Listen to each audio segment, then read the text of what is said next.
धर्माचे पालन करणे पाखंड खंडन हेचे आम्हा करणे काम बीज वाढवावे नाम तीक्ष्ण उत्तरे हाती घेऊन बाण फिरे हेचे आम्हा करणे काम बीज वाढवावे नाम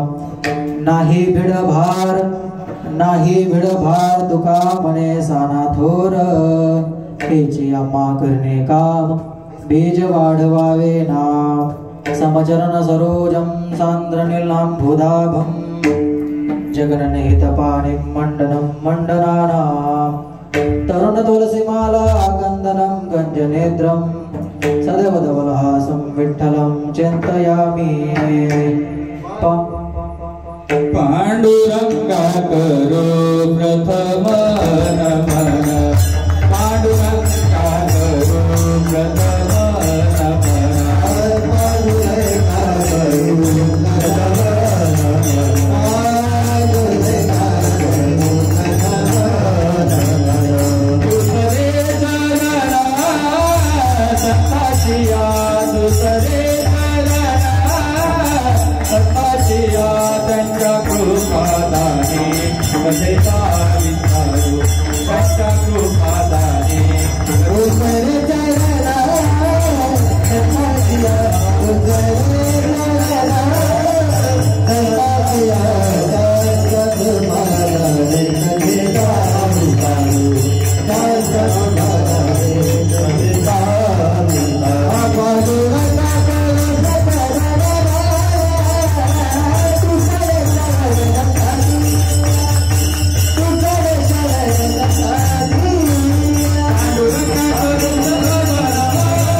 त्यांच्या कृपादाने गदेचा विस्तारो बाबाजी सद्गुरुदास तुका मनोजवं मारुततुल्य वेगं जितेन्द्रियं बुद्धिमतां वरिष्ठं वातात्मजं वानरयुतमुख्यं श्रीरामदूतं शरणं प्रपद्ये सारे तीर्थ धाम आपके चरणों में हे गुरुदेव प्रणाम आपके चरणों में सारे तीर्थ धाम आपके चरणों में हे गुरुदेव प्रणाम आपके चरणों में नमो जन्मभूमि जिते जन्मभूमि नमो कर्मभूमि जिते वाढरोमी नमो अलंकापुर भूमी जिथे ज्ञान पावित झालो आम्ही नमो भारत राष्ट्रभूमी ज्याच्या इथून पुढे पडो कामी धर्माचे पालन करणे पाखंड खंडन हेचे आम्हा करणे काम बीज वाढवावे नाम प्राप्त प्रसंगी कीर्तन रूपे सेवा करता निवडलेला अभंग महान संत भगवत भक्त आणि वैराग्याचे मूर्तिमंत पुतळे देव निवासी असणारे माझे तुकोबाराया माझ्या तुकाराम महाराजांचा असणारा हा सर्वांच्या पाठांतरातला अतिशय गोड 4 चरणाचा अभंग आहे विठ्ठल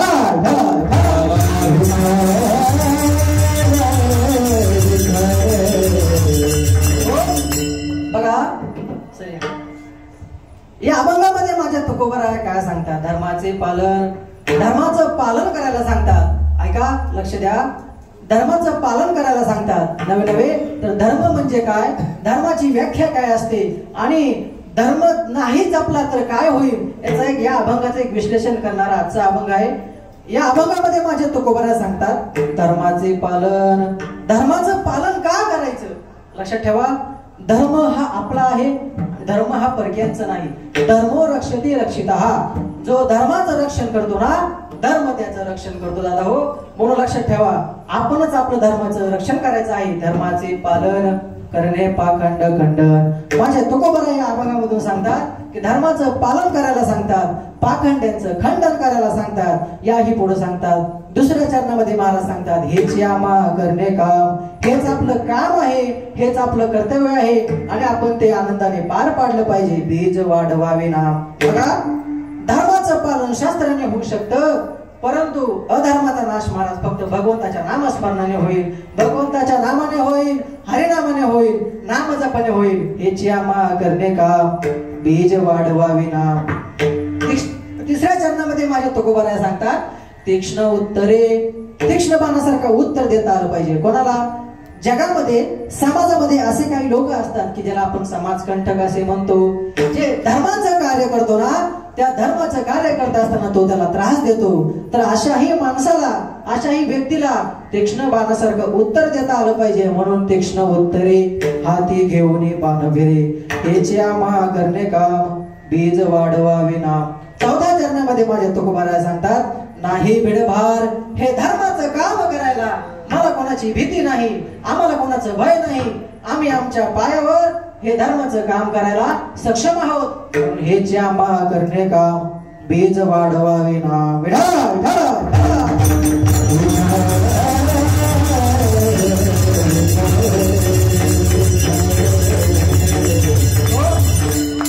आज या ठिकाणी पवित्र अशा धर्म मंडपामध्ये तुम्ही आम्ही सर्वजण या ठिकाणी जमलेले आहात. त्यामध्ये रसिकता, भावुकता, चतुरता, सजगता, श्रोत्यांच्या श्रवण मात्रांच्या चांगल्या अंतकरणाने तुम्ही आम्ही सर्वजण या ठिकाणी जमलेले आहात. थोरमोठ्यांच्या पदस्पर्शाने पुनीत पावित बसलेल्या आपल्या पुनीत पावन नगरीमध्ये साधू संतांच्या असीम कृपेने व समस्त पंचकृषीतील मानवी समाजासाठी तुम्ही आम्ही सर्वजण मानवी जीवन जगत आहात. आणि हे मानवी जीवन जगत असणारा, त्यामध्ये असणारी नैतिकता आणि त्याच नैतिकतेला आलेलं गोड फळ म्हणजे आजचं हे कीर्तन आहे. विठा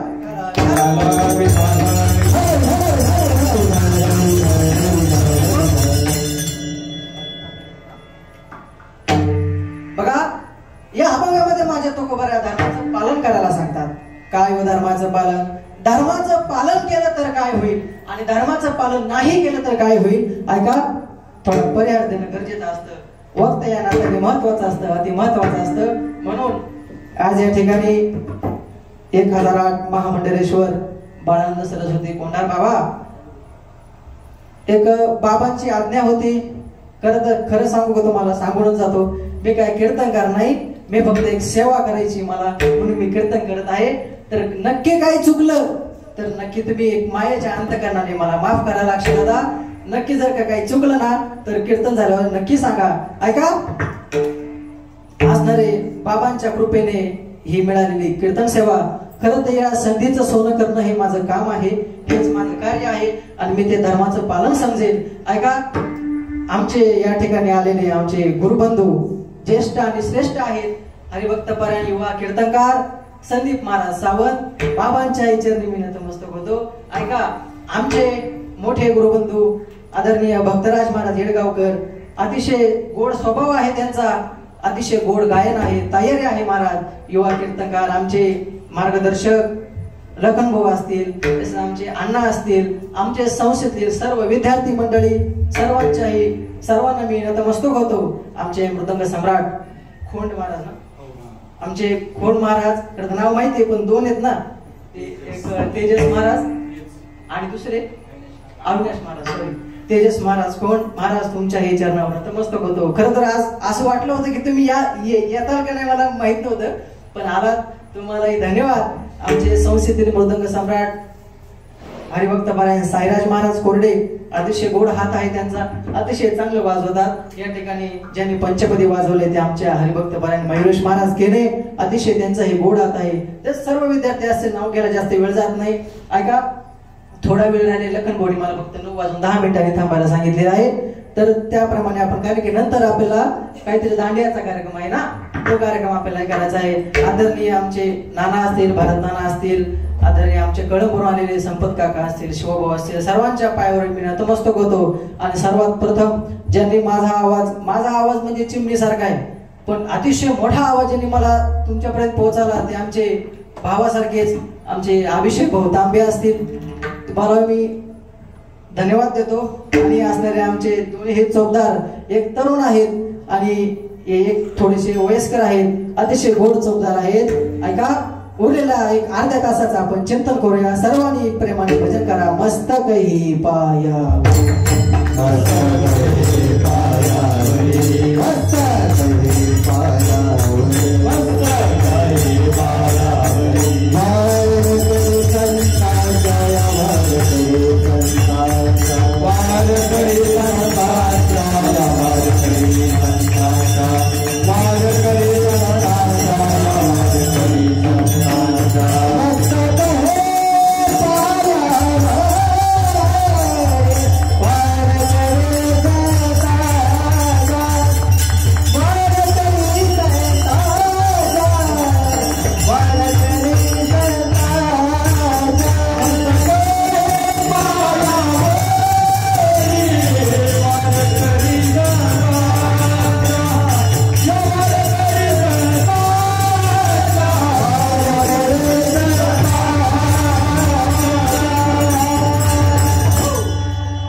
कधी पायावरी या सर्व वारकरी संतांच्या.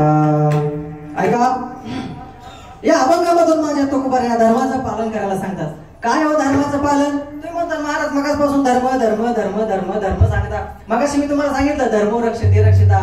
आपण आपल्या धर्माचं रक्षण केलं तर धर्म आपलं रक्षण करणार आहे, म्हणून आपण आपल्या धर्माचं रक्षण केलं पाहिजे. ऐका, धर्माचे महाराज 3 प्रकार पडतात. म्हणजे धर्म या मृत्यू लोकांमध्ये 3 जणांनी सांभाळायचा आहे. एक म्हणजे तुमचा आमचा धर्म, दुसरा म्हणजे देवाचा धर्म, तिसरा म्हणजे साधू संतांचा धर्म.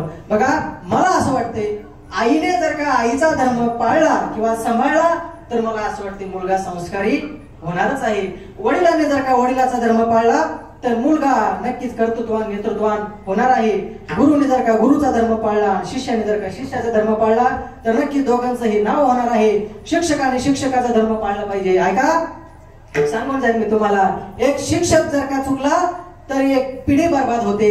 एक कीर्तनकार जर का चुकला तर बसलेला समाज बर्बाद होतो. मायबाप जर का चुकले तर मुलगा बर्बाद होतो. आणि ऐका, या ठिकाणी जर का एखादा राजकारणी पुढारी सरपंच गावचा चुकला तर गाव बर्बाद होतं. म्हणून मला असं वाटते प्रत्येकाने प्रत्येकाचा धर्म पाळला तर धर्माचं पालन होईल. ऐका, तुमचा आमचा धर्म, तुमचा आमचा धर्म काय आहे?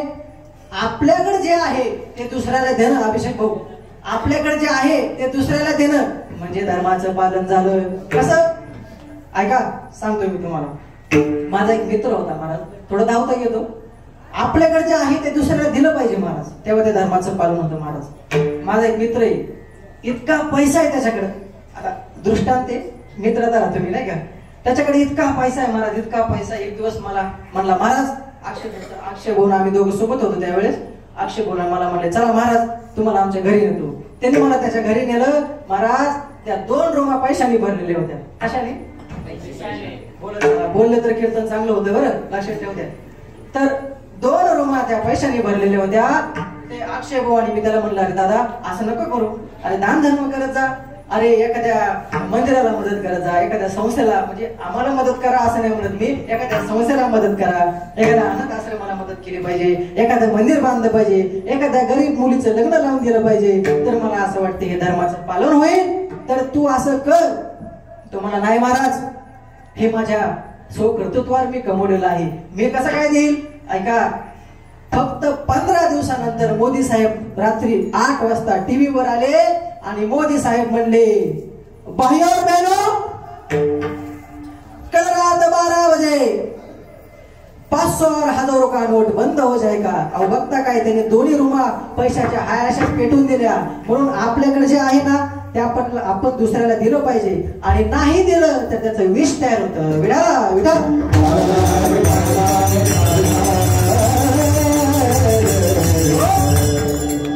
महाभारतातला एक दुर्योधन होता. कोण होता? दुर्योधन. तो कधीच कोणाला काही देत नव्हता. ऐका बर का, तो कधीच कोणाला काही देत नव्हता. परंतु त्याच्याकडे कुणी आलं ना महाराज, भिकारी असो, मोठा माणूस असो, गरीब माणूस असो, ना ते कुणी असो, त्याच्याकडे कुणी आलं की तो कोणालाच काहीच देत नव्हता. काय म्हणजे नाहीच म्हणायचा, तो आमच्याकडे नाही म्हणायचा, तो देतच नव्हता. फक्त एक काम मात्र चांगलं करायचा, देणाऱ्याचं घर दाखवायचं. काय करायचा? देणाऱ्याचं घर दाखवायचं. ऐका, दुर्योधन होता तो. आजकालचे पण दुर्योधन महाराज जिवंत आहे. एखाद्याला म्हणलं ना, चला ना मावशीला, नाही नाही आम्हाला नाही येणार मावशीला. चला ना पंढरपूरला, नाही येत महाराज. आजकालचे दुर्योधन माळ घालत नाही महाराज.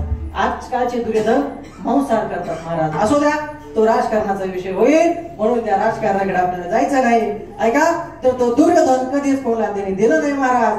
ऐका, सांगून जाईल मी तुम्हाला, असणाऱ्या दुर्योधनाने कधी काही दिलं नाही, परंतु देणाऱ्याचं मात्र घर दाखवायचं. त्या बघा ते आहे ना, ते अभिषेक तांबेचं घर आहे. तिथं जा, तिथं तुम्हाला पोटभर जेवायला मिळेल. ऐका, तेव्हा ते लखन भाऊचं घर आहे, तिथं तुम्हाला जेवायला मिळेल. ऐका, तिकडे शिवभाऊचं घर आहे. मला म्हणजे असं दुर्योधन काय करायचं, त्या बोटाने काय दाखवायचा?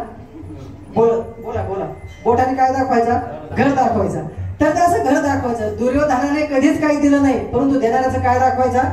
घर दाखवायचं. ऐका, एक दिवस काय झालं, दुर्योधन आणि त्याचे काही 4-5 मित्र असणाऱ्या त्या जंगलामध्ये निघाले. जंगलामध्ये गेल्याच्या नंतर महाराज जंगलामध्ये वणवा पेटला, जाळ लागला महाराज, अतिशय भयानक जाळ लागला आणि सगळे मित्र पळून गेले. चांगल्याच मित्राला चांगले मित्र मिळतात, ही गोष्ट लक्षात ठेवा. म्हणून दुर्योधनाचे मित्र पण त्याच्यासारखेच होते महाराज. दुर्योधनाचे मित्र महाराज मात्र पळून गेले. दुर्योधन मात्र एकटाच अडकला. का चारी बाजूने जाळ लागलेला होता. त्याला चटके बसत होते महाराज. 1 दिवस झाला, 2 दिवस झाले, 3 दिवस झाले महाराज. दुर्योधन असणाऱ्या त्या जाळामध्ये अडकलेला होता आणि असणारा त्याला तहान लागली होती आणि त्याला भूक पण लागली होती. तो सगळ्यांना म्हणायचा, वाचवा रे मला, वाचवा, मी एक राजकुमार आहे, मी एक राजाचा मुलगा आहे, वाचवा रे वाचवा, असा तो म्हणत होता बाकीच्या लोकांना. पण त्याच्याकडे कोणी लक्ष दिलं नाही महाराज. देवाने विप्रवेश धारण केलं. विप्रवेश म्हणजे साध्या माणसाचा वेश धारण केलं भगवान श्रीकृष्णाने. आणि माझा देव त्या ठिकाणी आला. दुर्योधना, अरे काय तुझी अवस्था झाली अशी? दुर्योधन म्हणला, बाबा ओ देवा, ते बाकीचं सगळं जाऊ दे, आधी मला वाचवा. दुर्योधना, अरे तू कधी कोणाला काही दिलंय का? म्हणजे नाही ना. अरे तुला तहान लागली का? म्हणजे हो ना. तुला भूक लागली का? म्हणजे हो ना. तू कधी कोणाला काही दिलंय का? नाही ना. मग मर ना. आपण दुसऱ्याला दिला पाहिजे. जर का ते आपल्याकडची वस्तू आपण दुसऱ्याला दिली तर त्याचं धर्माचं पालन होतं. आणि जर का दुसऱ्याला दिली तर ती आपल्याकडे वाढते महाराज. ती मग कोणतीही गोष्ट असू द्या, ती कोणतीही गोष्ट असू द्या. किसी के काम जो आये उसे इंसान कहते. किसी के काम जो आये उसे इंसान कहते. पराया दर्द जी अपना उसे इंसान कहते. किसी के काम जो आए उसे इंसान कहते. हो, आपण दुसऱ्याच्या कामी आलो पाहिजे, तेव्हा त्या धर्माचं पालन होतं महाराज. लक्षात ठेवा.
दिलंच पाहिजे.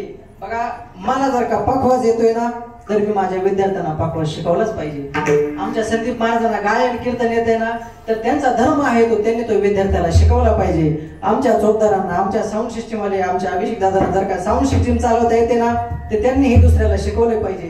पण काय होते महाराज, देवाचा धर्म आणि आपला धर्म वेगळा आहे. आपण हात राखून ठेवतो महाराज. हात राखून ठेवणं म्हणजे काय, समजा आता मी पक्वाज चांगला शिकलो, समजा एका आमच्या गुरुकडे समजा मी चांगला पक्वाज शिकलो, परंतु मी माझ्या विद्यार्थ्यांना देताना सगळं दिलं पाहिजे ना. तर काही थोड्या गोष्टी राखून ठेवतो, काही भारी भारी ते बोलेत ना ते राखून ठेवतो का, माझ्या पुढे जाऊ नये म्हणून. तर असं काय असतं, तसं नाही झालं पाहिजे. महाराज गायन समजा महाराज गायन शिकतायत किंवा चांगले करतायत, त्यांनी विद्यार्थ्याला देत असताना पूर्णपणे दिलं पाहिजे. कधी कधी काय होतं, काय महाराज देत नाहीत महाराज, पण नाही दिल्यामुळे काय होतं ते विष तयार होतं. अशा लोकांचं महाराज नाव कधी उज्ज्वल होत नाही आणि त्यांचं नावही मोठे होत नाही. आज जरी मी समजा जरी पकवास थांबवला तर उद्या माझे विद्यार्थी जरी वाजवले, विद्यार्थ्यांनी जरी पकवास वाजवला तर विद्यार्थी एक ना एक दिवस नाव काढणार आहे. म्हणून आपल्याकडे जे आहे ना ते आपण दुसऱ्याला दिलं पाहिजे, तेव्हा ते धर्माचं पालन होतं. बघा, हा झाला तुमचा आमचा धर्म. परंतु आता देवाचा धर्म बघा. देवाचा धर्म काय आहे मला एक सांगा तुम्ही. असा कोणता माणूस आहे की तो आपल्या ह्या दरबारामध्ये आलाय आणि मोकळ्या हाताने गेलाय? असं कधी झालंय का लखन भाऊ, अक्षय भाऊ? असं कधी झालंय का की एखादा माणूस आलाय तो मोकळ्या हाताने गेलाय? अहो काय काय माणसं आम्ही असे पाहिले डोळ्यापुढं की महाराज 500 रुपयाचं औषध आहे 50 रुपये देऊन ठेवतात. 50 रुपये द्यायची वस्तू आहे मला सांगा तुम्ही. काय म्हणजे माणसाला वेदना होतात ना, औषध आणायच्या, सगळ्या गोष्टी बनवायच्या. तर हे आपण समजून घेतलं पाहिजे. आपण सगळे जाणकार माणसं आहोत, पण येणाऱ्या माणसांना या गोष्टी सांगत गेल्या पाहिजे.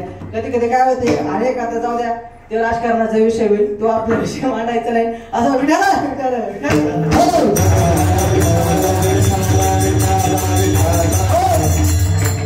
पहिला झाला तुमचा आमचा धर्म. आता बघा देवाचा धर्म. देवाचा धर्म काय आहे? धर्म रक्षावया अवतार घेसे आपुल्या पाळेसे भक्त हो. देवाचा धर्म आहे महाराज हा. ज्या ज्या वेळेस भक्तावर संकट येतं ना त्या वेळेस माझा भगवंत अवतार घेतो महाराज. यदा यदा हि धर्मस्य ग्लानिर्भवति भारत अभ्युत्थानम धर्मस्य तदात्मानं सृजाम्यहम् परित्राणाय साधूनां विनाशाय च दुष्कृता धर्म संस्थापनार्थाय संभवामि युगे युगे. ज्या ज्या वेळेस माझ्या धर्मावर हानी येते त्या वेळेस माझा भगवान अवतार घेतो. जब जब होई धर्म पे हानी असुर अधम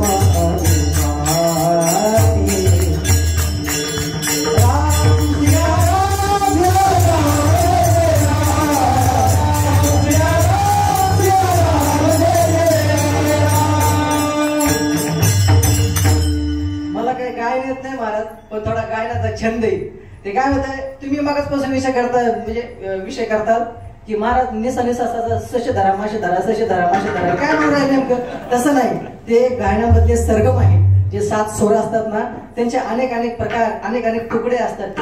ते गायनामधून तुम्हाला गाऊन दाखवले जातात.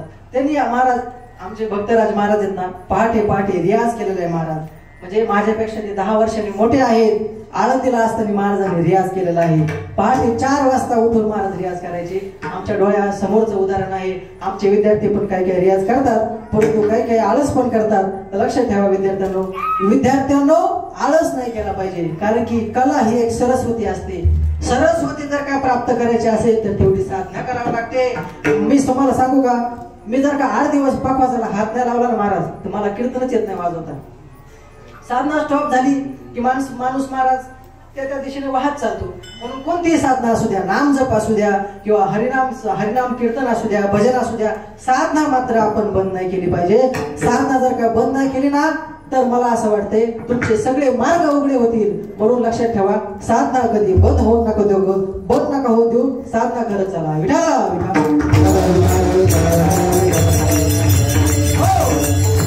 पहिला झाला तुमचा आमचा धर्म.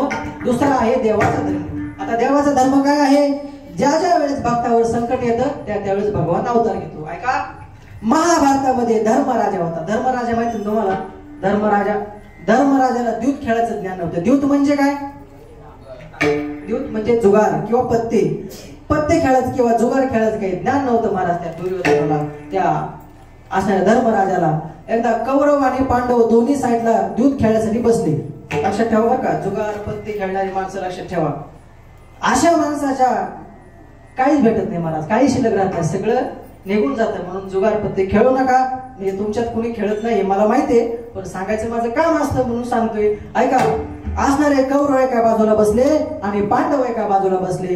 दूध सुरू झालं महाराज. आता ऐका, धर्मराजाला काय त्याचं ज्ञान नव्हतं, पण तिथं एक बसलेला महापंडित होता, त्याचं नाव होतं शकुनी मामा. कोणता मामा? शकुनी मामा. त्या शकुनी मामाने जरासंधाच्या हाडापासून कवड्या बनवल्या होत्या आणि त्या कवड्या टाकल्या की त्याच्या म्हणण्याप्रमाणेच त्या कवड्या पडायच्या. जर का कौरवांना जर का 5 पाहिजे असतील तर बरोबर 5च पडायचे. पांडवांना जर का 4 पाहिजे असतील तर 6 पडायचे. म्हणजे असा तो अधर्म होत चालायचा. माझ्या पांडवांवर माझ्या द्रौपदीवर असा अन्याय झाला, अधर्म झाला. ते सांगतोय मी तुम्हाला. हा देवाचा धर्म सांगतोय बरं का, अभंगाच्या बाहेर काय जाणार नाही. ऐका. तर धर्मराजाने त्याला स्वतःला मांडलं डावामध्ये. धर्मराजही हारला. अर्जुनाला मांडलं महाराज, अर्जुनही हारला. भीमाला मांडलं, भीमही हारला. नकुल सहदेव या दोघांनाही महाराज त्या डावामध्ये मांडलं. हे दोघंही हारले. बघता काय सगळी प्रॉपर्टी मांडली, इस्टेट मांडली, सगळे हारले महाराज. आता त्याच्याकडे काय शिल्लक राहिलेलं नव्हतं. तो धर्मराजा त्या दुर्योधनाला म्हणतो, दुर्योधना ए दादा, आता माझ्याकडे काही शिल्लक राहिलेलं नाही. आता आपल्याला इथंच हा डाव मोडावा लागेल. बघा तो दुर्योधन होता. दुर्योधन कोण होता? दुर्योधन. तो दुःशासन म्हणाला नाही, अजून एक गोष्ट शिल्लक आहे. कोणती गोष्ट? द्रौपदी माता. ऐका. मग शेवटी त्या धर्मराजाला धर्मासाठी त्या द्रौपदीला सुद्धा डावामध्ये मांडावं लागलं. ऐका. त्या द्रौपदीला डावामध्ये मांडलं. बघता बघता खेळ खेळता द्रौपदीला सुद्धा हरवलं महाराज. ते द्रौपदीला सुद्धा हरवलं. असणारी दुर्योधनाने त्या दुःशासनाला हाक मारले, दुःशासन जाओ दासी द्रौपदी को लेकर आओ. महाराज असणारा तो दुःशासन थापा टाकीत गेला महाराज. त्या असणाऱ्या द्रौपदीच्या महालाजवळ गेला. त्या द्रौपदीला म्हणू लागला, द्रौपदी. आता द्रौपदीला प्रश्न पडला, मला द्रौपदी म्हणून हाक मारणारा अजून कोणी नव्हतं. मला आई साहेब, ताई साहेब, वहिनी साहेब असं सगळे हाक मारायचे. पण अचानक आज द्रौपदी म्हणून तुम्ही पाठीमागं वळून बघितलं. पाठीमागं बघितलं तर कोण दिसला? दुःशासन दिसला. दुःशासन म्हणू लागला, द्रौपदी तू आज आमची दासी आहे, तुला दरबारामध्ये बोलवलं आहे, चल. महाराज ते द्रौपदी सांगत होते, असं नका करू भाऊजी, असं नका करू. मी एक रजस्वर आणणारी आहे, मला विटाळ आहे, माझ्या अंगाला हात लावणं महाराज चांगलं नाही, कृपया माझ्या अंगाला हात लावू नका. महाराज त्या दुःशासनानं ऐकलं नाही. त्या द्रौपदीचे केस धरले आणि फरफडीत महाराज दरबारामध्ये त्या द्रौपदीला आणलं गेलं. ऐका. असा प्रसंग कधी कोणावर येऊ नये. त्या द्रौपदीने असणाऱ्या त्या दरबारामध्ये पाहिलं. तिने विचार केला, या दुःशासनाला माझे 5 पांडव महाराज सोडणार नाही. ती द्रौपदी महाराज त्या असणाऱ्या दरबारामध्ये आणलं गेलं आणि असणाऱ्या त्या 5ही पांडवांकडे बघू लागली. 5ही पांडव हातबल होते, कारण की ते दूत हारले होते. ते अधर्माच्या बाजूने त्यांना चालायचं नव्हतं, त्यांना धर्माच्या बाजूने चालायचं होतं. ते हारले होते म्हणून ते शांत होते. द्रौपदी त्या 5ही पांडवांकडे बघते, परंतु 5ही पांडवांचं लक्ष खाली होतं. 5ही पांडव रडत होते महाराज. ऐका. असणाऱ्या त्या द्रौपदीने महाराज गुरु द्रोणाचार्यांकडे पाहिलं. गुरुद्रोण, तुम्ही तर माझ्या वडिलांसारखे आहात, एवढा मोठा अन्याय होत असताना तुम्ही शांत बसू शकत नाही महाराज. गुरु द्रोणाचार्याची सुद्धा मान खाली होती. गुरु द्रोणाचार्य सुद्धा काही करू शकत नव्हते. ऐका. असणाऱ्या त्या भीष्माचार्यांकडे पाहिलं. भीष्माचार्य, मी तुमच्या या राजाची कुलवधू आहे, इतका मोठा अन्याय होताना तुम्ही बघू शकत नाही. महाराज ते भीष्माचार्य खाली बघून रडत होते. कारण की ऐका, सत्ता कोणाची होती? दुर्योधनाची होती महाराज. कोणीच ऐकलं नाही. आता असणाऱ्या त्या द्रौपदीला महाराज कळून चुकलं की आता आपलं कोणी नाही. त्यांनी भगवंताला हाक मारली, ए देवा, भगवंतालाची द्वारके चला,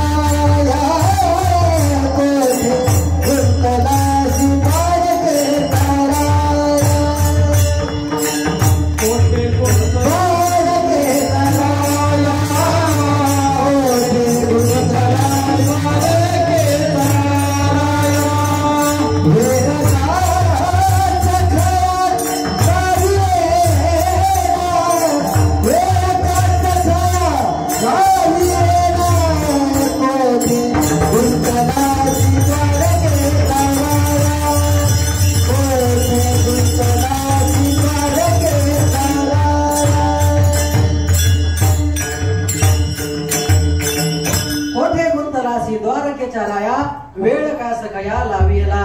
महाराज द्रौपदी हात वर करून महाराज देवाला प्रार्थना करत होती, देवा, ए भगवंता, ए कृष्णा, ए माधवा, मला वाचव रे, माझी लाज राख. लाज रखो हमारी प्रभुजी, लाज रखो हमारी.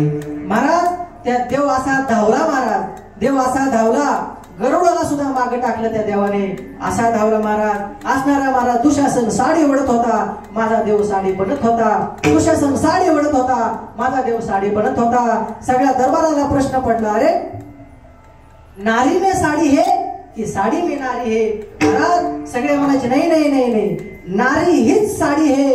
म्हणून बघा देवाने माझ्या द्रौपदीचं वस्त्रहरण काय होऊन गेलं नाही महाराज, होऊन गेलं नाही. म्हणून मागे पुढे उभा आलिया आघात.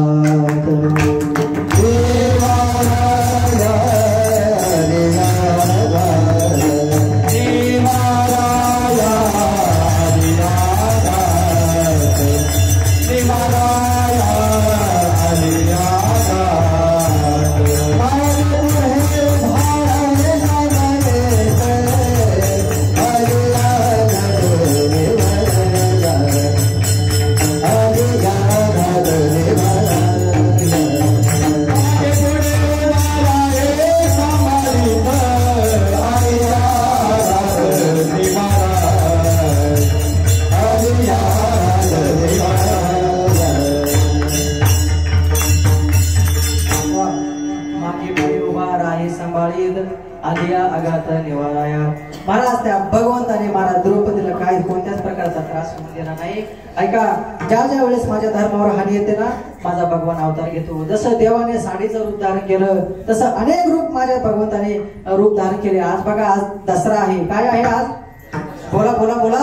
आज काय आहे? दसरा आहे. आजच्या दिवशी महाराज त्या रावणाला मारलं गेलं होतं. ऐका, याही पुढे ऐका, रावणाला तर मारलंच, परंतु रावणामधल्या अहंकाराला मारलं गेलं. म्हणून आजही लक्षात ठेवा, आज सगळे आपण या ठिकाणी सद्गुरूंच्या सानिध्यामध्ये आलोत ना, तर आपण हे आपल्या आतमधला रावण, आपल्या आतमधला अहंकार मारला गेला पाहिजे. एवढं जरी आज तुम्ही आज एवढ्या कीर्तनातून घेऊन गेलं ना, तरी माझं कीर्तन हे सार्थक झालं. विठाला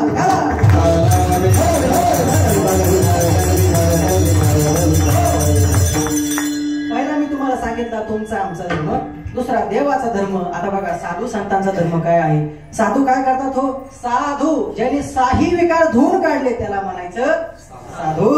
ऐका, असणार हे साधूचं लक्षण आहे महाराज. साधू काय करतात? देव तरी डायरेक्ट त्याचा नायनाट करतो, परंतु साधू महाराज नायनाट करत नाही. साधू त्याला सुधरवतात. साधू त्याला, मला सांगा, आपल्या बाबांकडे एखादा नास्तिक माणूस आला तर बाबा त्याला डायरेक्ट मारतात का? बोला ना, बोला बोला बोला. बोल्याशिवाय कीर्तन होणार नाही ना महाराज. त्याला काय सांगतात? तू सुधर. बाबा त्याला सुधरवतात. जगाच्या कल्याणात संतांची भोते, जगाच्या कल्याणात संतांच्या भोते, देह दर्शन देते परुपकारे, देह दर्शन देते परुपकारे. जगाच्या संतांच्या विभूती, जगाच्या कल्याणा संतांच्या विभूती, देह दर्शन देते परुपकारे, परुपकारे, देह देते परुपकारे.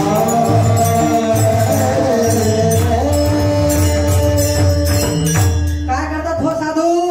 काय करतात साधू महाराज? एखादा नास्तिक माणूस आला असेल तर त्याच्यामध्ये बदल करणं हे साधूचा धर्म आहे महाराज. देवाचा धर्म काय आहे? जर का धर्मावर हानी आली तर त्याचा विनाश करणं, त्याला नाहीस करणं हा देवाचा धर्म आहे. साधूचा धर्म काय आहे?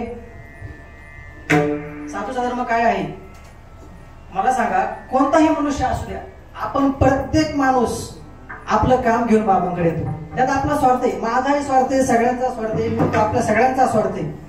आपण आपल्या स्वार्थापोटी का होईना, थोडं का होईना, बरं का दादा, थोडं का होईना स्वार्थ घेऊन आपण बाबांकडे येतो. परंतु मला असं वाटते, साधू संतांना सांगावं लागत नाही की आपल्याला काय पाहिजे. साधू संतांना माहित असतं की यांना काय पाहिजे. ऐका, म्हणून बाबांकडे कधी काही मागत नका जाऊ. का मागत नका जाऊ? म्हणजे तुम्ही काय भरपूर काही मागता असं काही नाही, पण तुमचे प्रश्न मांडता. कधी कधी हाही विचार करा की बाबांची तब्येत बरी आहे का नाही. महाराज काय काय, आम्ही त्या दिवशी आलो होतो, अक्षरशः बाबांची तब्येत बरी नव्हती, पण तरी पण बाबा आतमध्ये त्यांचं काम करत होते आणि पाठीमागचे इथं बाहेर बसलेले लोक महाराज गोंधळ घालत होते. मला असं वाटते याच्यामध्ये आपण कुठेतरी सुधारणा केली पाहिजे. ऐका, साधूचा धर्म आहे. नास्तिक माणसाला सुधारवणं हा साधूचा धर्म आहे. ऐका, एक उदाहरण सांगतो. पाडी तसे तोटी जलमादाती पाडी तसे तोटी जन्म जावे पाडी तसे तोटी जन्म जावे पाडी तसे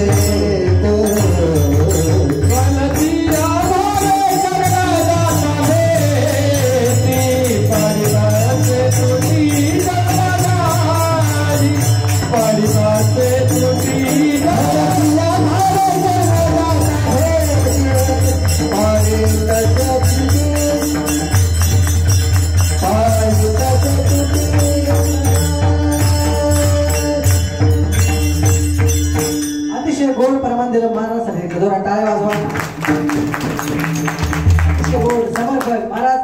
अभ्यासू माणसाचं लक्ष नाही महाराज. हे म्हणजे प्रमाण कुठं फिट बसलं पाहिजे आणि कोणत्या ठिकाणी कोणतं प्रमाण दिलं पाहिजे. आदरणीय सावंत महाराज धन्यवाद. ऐका, संतांचं लक्षण सांगतो मी तुम्हाला, साधूचं लक्षण सांगतोय. एक प्रसंग सांगतो तुम्हाला संत मीराबाई माहितीये का? मीराबाई, संत मीराबाई एका राजाची मुलगी होती महाराज. त्या संत मीराबाई भगवंताचं भजन करायची, भगवंताचं नामस्मरण करायची. म्हणजे भगवंताचं नामस्मरण करता करता एवढ्या तल्लीन व्हायच्या की भूक लागत नव्हती आणि तहानही लागत नव्हती. इतके महाराज ती भजन करत होती. एक दिवस काय झालं, तो असणाऱ्या मीराबाईचे वडील राजासाहेब तिच्यापाशी आले आणि सांगितलं, असणाऱ्या मीराबाई, तुझं आता लग्नाचं वय झालं आहे, तुला लग्न करावं लागेल. त्या मीराबाईने सांगितलं, माझं तर लग्न या देवासोबत कधीच झालेलं आहे. मी कस काय दोन कस काय लग्न करायचे, नाही का? ते आजकालचा विषय वेगळा राहिला समजा, नाही का? पण त्या काळचं सांगतो मी, दोन कस काय लग्न करायचे. बघा ते कोणत्या प्रमाणे महाराज, दोन नारी त्याच्या घरी पाप वसी त्याच्या दारी, असं काहीतरी प्रमाणे. असो, चला पुढे. चला, असणाऱ्या मला दोन कसं लग्न करायचे महाराज. असणाऱ्या ते राजासाहेब त्याला विनंती करू लागले, परंतु माझ्या मीराबाईने काय मात्र ऐकलं नाही. ऐका, मीराबाईने काय केलं, त्यांचं भजन चालू होतं. राजाला मात्र राग आला आणि असणाऱ्या राजाने त्या मीराबाईला वाळीत टाकलं म्हणजे कळत ना चौकदार तुम्हाला. वाळीत टाकलं तिला बाजूला ठेवलं. तिला महाराज तिच्या संग कोणी बोलत नव्हतं, तिच्यापाशी कोणी येत नव्हतं महाराज. ती मात्र तिचं एकटंच राहायची, एकटंच खाणं पिणं, एकटंच मात्र भजन करायची. एक दिवस काय झालं, ऐका, लक्ष द्या माझ्याकडं, माणसं येणारच आहे, तुम्ही माझ्याकडे लक्ष द्या.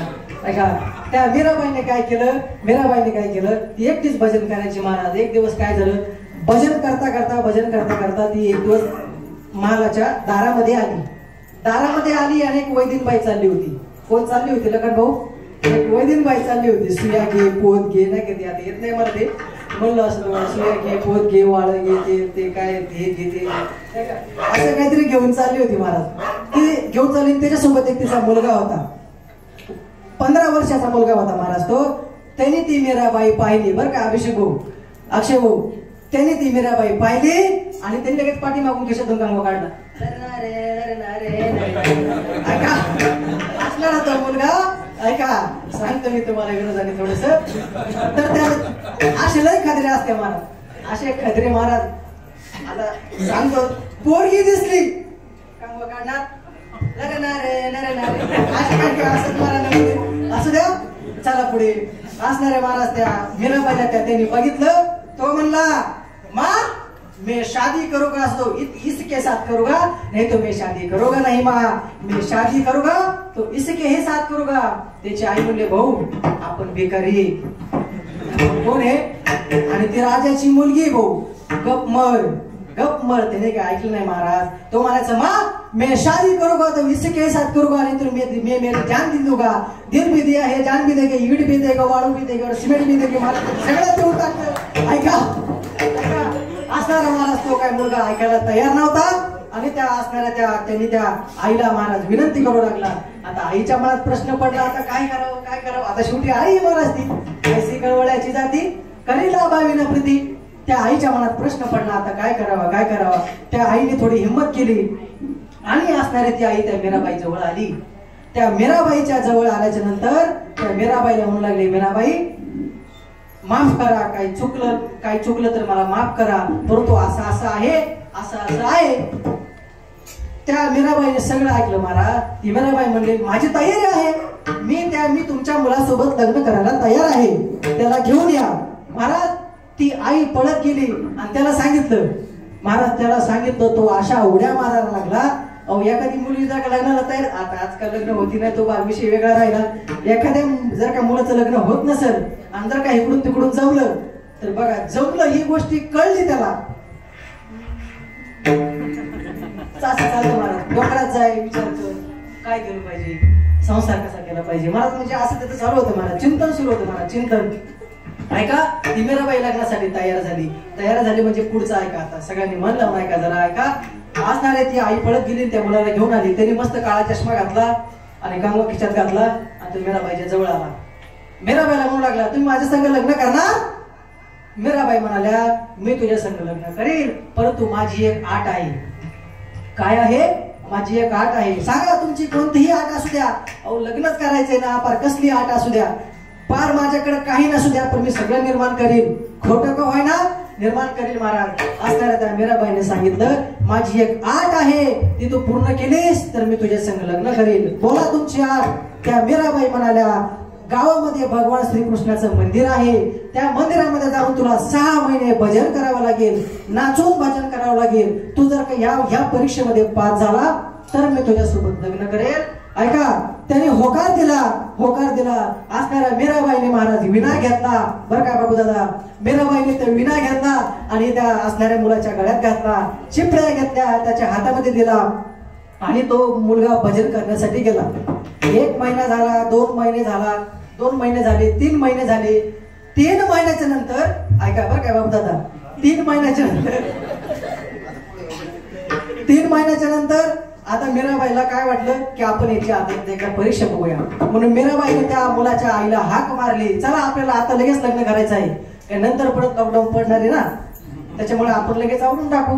म्हणून तिने काय केलं, तिने असणाऱ्या त्या मुलाच्या आईला घेतलं आणि हार घेऊन त्या मंदिरामध्ये माझी मीराबाई गेली.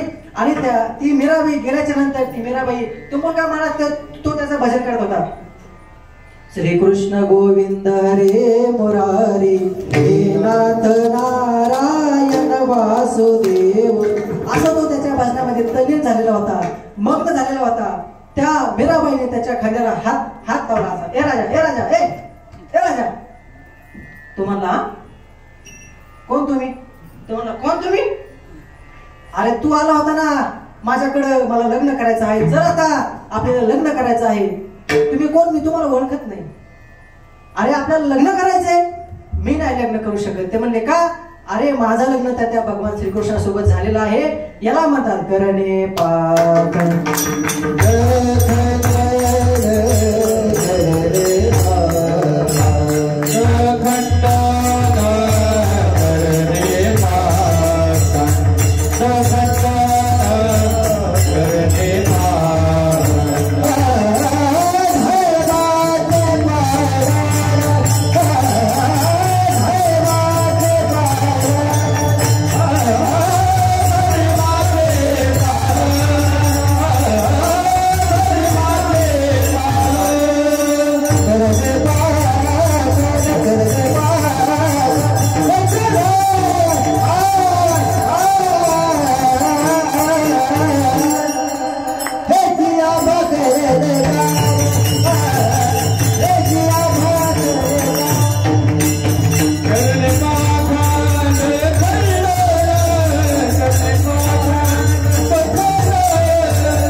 अतिशय सुंदर गायन महाराज. धर्माचे पालन करणे पाखंड खंडन. जसं माझ्या मीराबाईने त्याच्या मनामध्ये जी इच्छा होती ना, लग्नाची इच्छा, ती लग्नाची इच्छा मारून त्याच्यामध्ये भक्ती भाव निर्माण केला. म्हणजे ते त्यांनी काय केलं, करणे पाखंड खंडन. माझ्या मीराबाईने महाराज धर्माचं पालन केलं. मी तुम्हाला सांगून जाईल, बघा देव तरी धर्माचं पालन करतो महाराज. मला सांगा, धर्माचं पालन करायला शस्त्राची गरज आहे, बरोबर की नाही बाबू दादा? जर का आपल्या धर्माचं पालन करायचं आहे तर आपल्याला कशाची गरज आहे? शस्त्राची गरज आहे, तर माझ्या त्या भगवान श्रीकृष्णाने वापरलं असणाऱ्या अनेक त्यांनी भगवान श्रीकृष्णाने राम अवतार धारण केला. राम बघा, तुम्हाला अजून एक सांगतो मी, एकतर पूर्ण वाईट व्हा नाहीतर पूर्ण चांगलं व्हा. एकतर तुम्ही राम व्हा नाहीतर रावण व्हा. एकतर तुम्ही कंस व्हा नाहीतर भगवान श्रीकृष्ण व्हा. एकतर तुम्ही भक्त प्रल्हाद व्हा नाहीतर हिरण्यकशिपू व्हा. बघा, देव आहे ना, देव यांनाही मोक्ष देणार आहे आणि यांनाही मोक्ष देणार आहे. तुम्ही जर का कंसासारखे रावणासारखे जरी झाले तरी पण बाबा मोक्ष आहे, आणि या ठिकाणी रामासारखे आणि कृष्णासारखे जरी झाले ना तरी पण मोक्ष आहे. मग आपण ठरवायचं, आपण ह्या पात्रात बसायचं की त्या पात्रात बसायचं.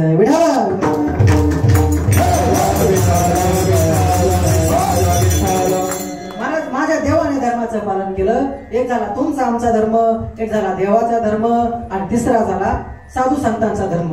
मग आपलं काम आहे मानस, ते आपलं कार्य आहे आणि आपण ते केलं पाहिजे. अभंगाचं दुसरं चरण. हेची आम्हा करणे काम,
हेची आम्हा करणे काम, बीज वाढवावे नाव. धर्माचं पालन शस्त्राने होतं आणि माझ्या धर्माचं काम महाराज, आणि अधर्माचा नाश कशाने होतो? भगवंताच्या नामस्मरणाने होतो. तर ते नामस्मरण कसं करायचं? सर्वांनी एकदा हात वर करा, सगळ्यांनी हात वर करा, सगळ्यांनी. हा, फक्त मृदंगाची आवाज सोडता. अभिषेक दादा हात वर करा. जय जय विठोबा रघुबा, जय जय विठोबा रघुबा,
वाढवावे नाम.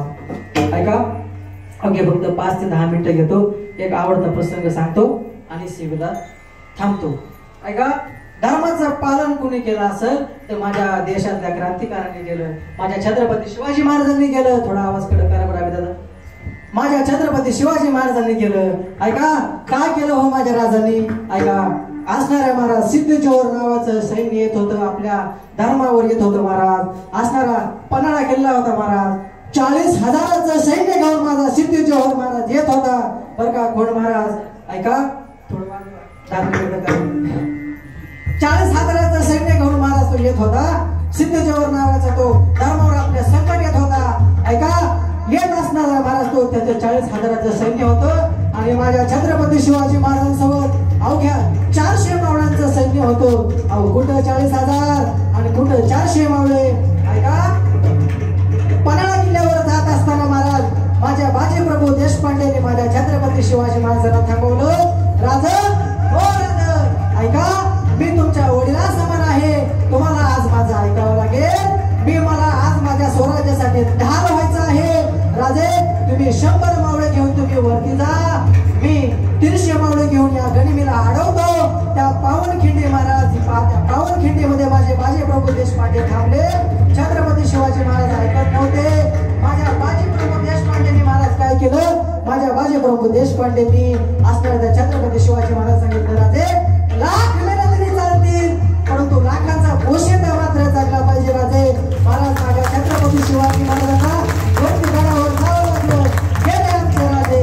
राजांना जाताना सांगून गेले, बाजी, ओ बाजी, मी गडावर गेल्याच्या नंतर तोफांचा आवाज करतो, तुम्हाला मात्र आपल्या गडावर आपल्या स्वराज्यासाठी यायचं आहे. ऐका, माझे राजे पोहोचले. जात असताना महाराज बाजीप्रभू देशपांडे एका हातामध्ये दानपट्टा होता आणि एका हातामध्ये तलवार होती. पुढून 40,000 सैन्य येत होतं आणि 300 सैन्यांसोबत माझे बाजीप्रभू देशपांडे त्या असणाऱ्या पावनखिंडीमध्ये युद्ध करत होते. समोर येत तो कापायचे, समोर येत सर्व कापायचे. महाराज एका हातामध्ये दानपट्टा होता आणि एका हातामध्ये तलवार होती. युद्ध इतकं पेटलं महाराज, 2 तास युद्ध चाललं. 40,000 सैन्याबद्दले फक्त 30,000 सैन्य बाकी होते. 400 मध्ये 300 मावळ्यांमध्ये महाराज फक्त 200 मावळे राहिले होते. युद्ध खूप भयानक चालू होतं. असणाऱ्या माझ्या बाजीप्रभू देशपांडेने हे अलीकडून 4ही बाजूंनी वार होऊ लागले, परंतु माझ्या तोफांचा आवाज झालेला नव्हता. त्याच्यामुळे माझे बाजीप्रभू महाराज थांबत नव्हते. ऐका, माझ्या बाजीप्रभू देशपांडेंना अनेक वेदना होऊ लागल्या, धारातीर्थी पडले, परंतु तोफांचा आवाज मात्र काय झालेला नव्हता. काही वेळानंतर माझे राजे पोहोचले आणि तोफांचा आवाज झाला. तोफांचा आवाज झाला. मला सांगा, माझे बाजीप्रभू देशपांडे जगायची वाट बघत होते का मारायची वाट बघत होते. मारायची वाट बघत होते. आपल्या स्वराज्यासाठी महाराज, स्वराज्य इतकं सोपं महाराज नाही, ते इतकं सहजासहजी उभं नाही राहिलं. माझ्या राजाने, माझ्या छत्रपती शिवाजी महाराजांनी आणि अनेक मावळ्यांनी याच्यासाठी बलिदान दिलं महाराज. आपण त्यांची आठवण काढली पाहिजे, आपण त्यांना विसरलं नाही पाहिजे. एक गोष्ट लक्षात ठेवा, आज जर का एकटे छत्रपती शिवाजी महाराज नसते तर मला असं वाटते माझं नाव अभिषेक महाराज नसतं, माझं नाव रफू चाचा असतं, आमच्या असणाऱ्या बाबूदादाचं नाव बाबूदादा नसतं, इरसार भाई असतं, आमच्या असणाऱ्या अनेक प्रकारचे नाव असते. फक्त एकट्या छत्रपती शिवाजी महाराजांमुळं, फक्त माझ्या छत्रपती शिवाजी महाराजांमुळे आपण राहिलो आणि आपले देऊळ राहिले, म्हणून त्या राजाचे आपण आभार मानले पाहिजे. असणारे माझे क्रांतिकारक भगतसिंग होते महाराज. भगतसिंग 13 वर्षाचे होते. किती वर्षाचे होते पोरांनो? 13 वर्षाचे होते. माझ्या 13 वर्षाच्या भगतसिंगांना बघायला पाहुणे आले. कोण आले? कुठले? मुलीकडचे पाहुणे बघायला आले आणि माझे भगतसिंग महाराज त्याच्या आईला म्हणतात, माँ ये मेहमान किसके आए घर पे. म्हणजे माझी हिंदी म्हणजे जरांगे पाटला सारखी बरं का, एवढं सांभाळून घ्या. ऐका, माँ ये मेहमान किसले आए. त्यावेळेस ती आई म्हणते, अरे बेटा तेरे को देखने के लिए लड़की वाले आए ले क्या, थोडं जा जरा मेकअप चिकना बिकना करके आले. ते गेले महाराज. भगतसिंग आतल्या रूम मध्ये गेले आणि त्यांनी विचार केला, अरे आज जर का मी या मुलीसंग लग्न केलं तर मला आयुष्यभर तिची सेवा करावं लागेल किंवा आयुष्यभर तिचं ऐकावं लागेल. परंतु नाही, मला माझ्या देशाची सेवा करायची आहे, मला माझ्या भारत मातेची सेवा करायची आहे असणारे महाराज भगतसिंग निघून गेले. पाठीमागच्या दरवाजाने थेट जसे गेले का परत घरी कधी आलेच नाही. पडलवर कधी तसे जसे गेले तसे परत घरी आले नाही महाराज. ऐका विठाला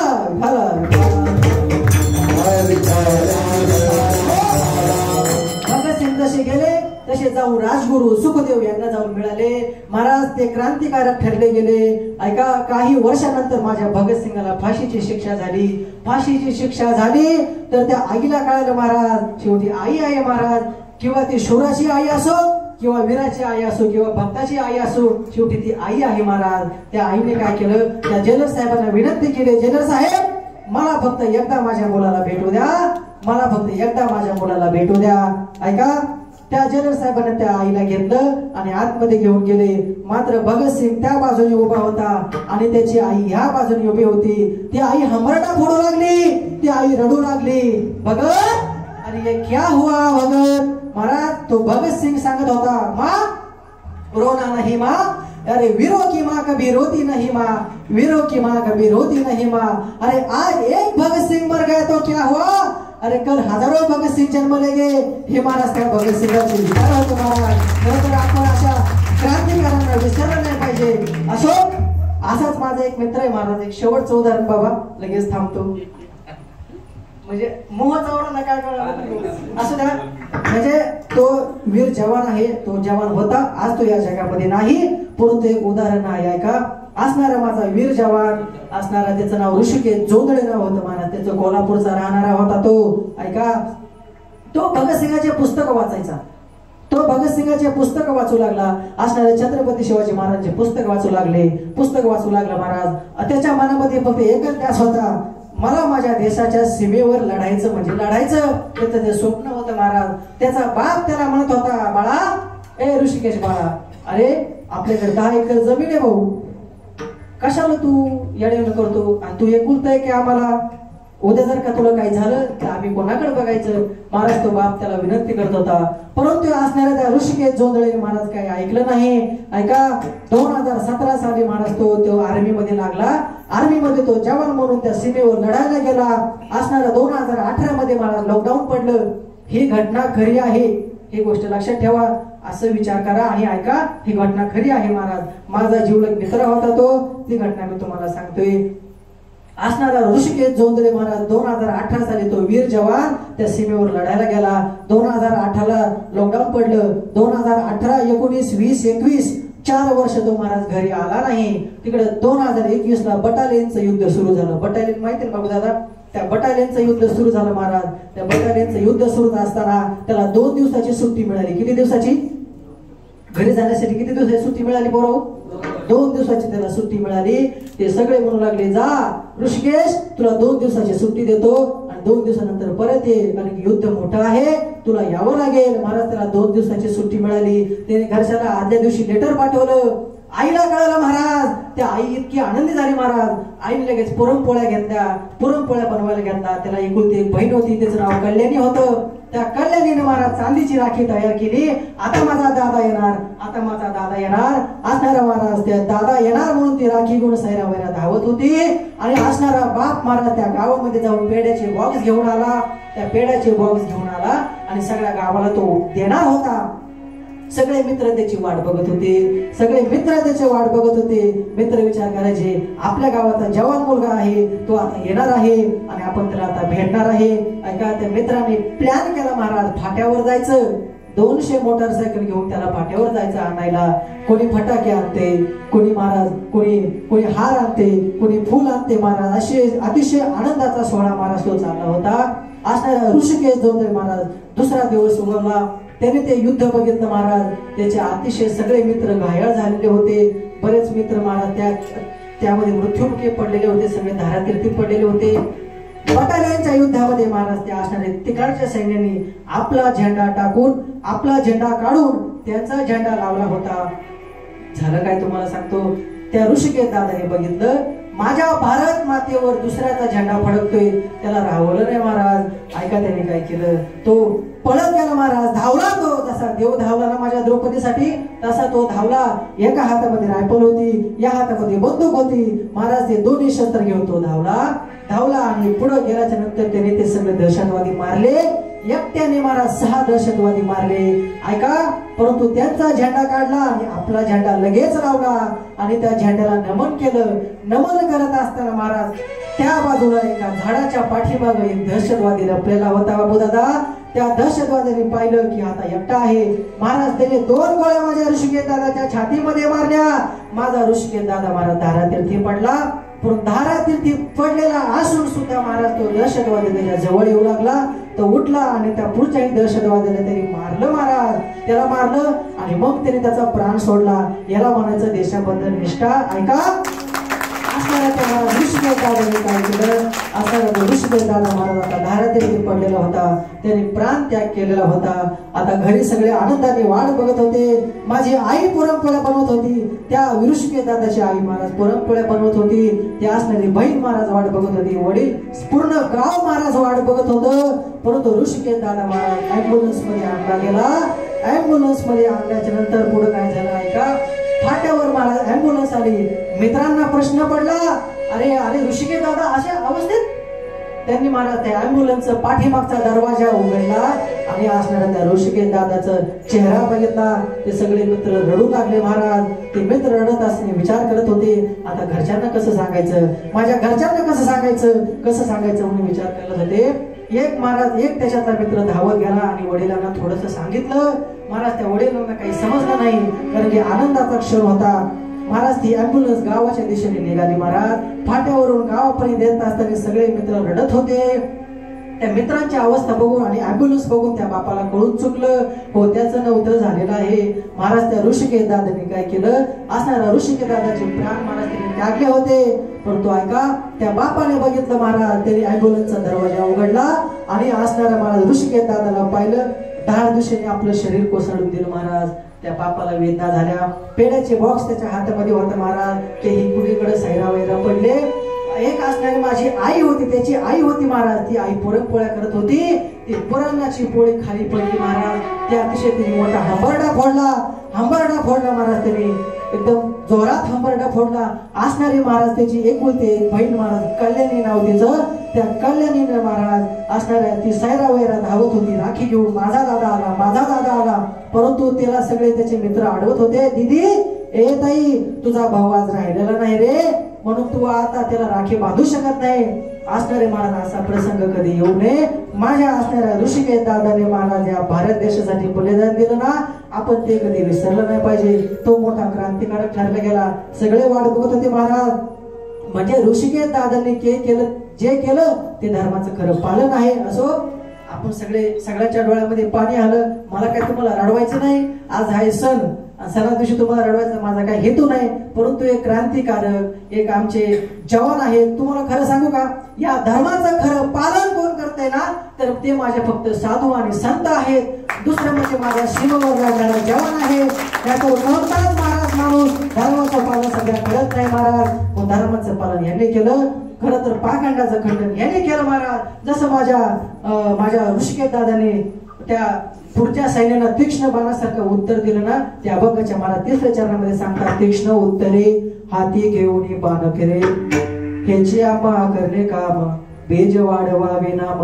माझे भगवान परमात्मा सांगतात, माझे तुकोबराया सांगतात की हे धर्माचं पालन केलं, अधर्माचा नाश करायचा. तो कशाने करायचा, तो भगवंताच्या नावाने करायचा. ऐका, सांगतो मी तुम्हाला, नाही भिड भार तुका म्हणे साना थोर.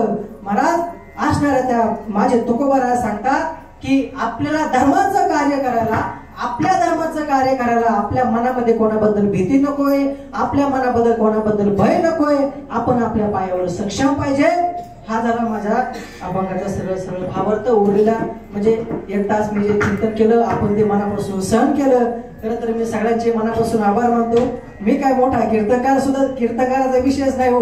मी आपला साधा मृदंग सेवक आहे. मृदंगाची सेवा करतो. प्रत्येक बाबांची आज्ञा होती आणि मला ती संधी मिळाली आणि थोडंसं का व्हायना मी संधीचं सोनं करण्याचा महाराज प्रयत्न केला. आदरणीय आमचे सावंत महाराज बाबा आपण या ठिकाणी आलात तर आपले मनापासून आभार मानतो.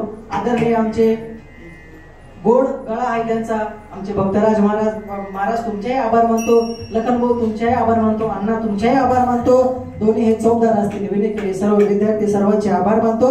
बाबू दादा तुमचेही आभार मानतो कारण की तुम्ही पुढे येऊन बसलात. माझी इच्छा होती की हा ड्रेस तुम्हीच घालावा. तुम्ही म्हणले नाही मला फक्त टोपी घालतो पण तुम्ही टोपी नाही घालावले. असो पुढच्या वेळेस नक्की तुम्ही हे वेश धारण कराल अशी मी तुम्हाला विनंती करतो. असं दोन्ही हे कुठलं घरच्या आमचे खोड महाराज असतील महाराज तुम्हालाही वंदन करतो.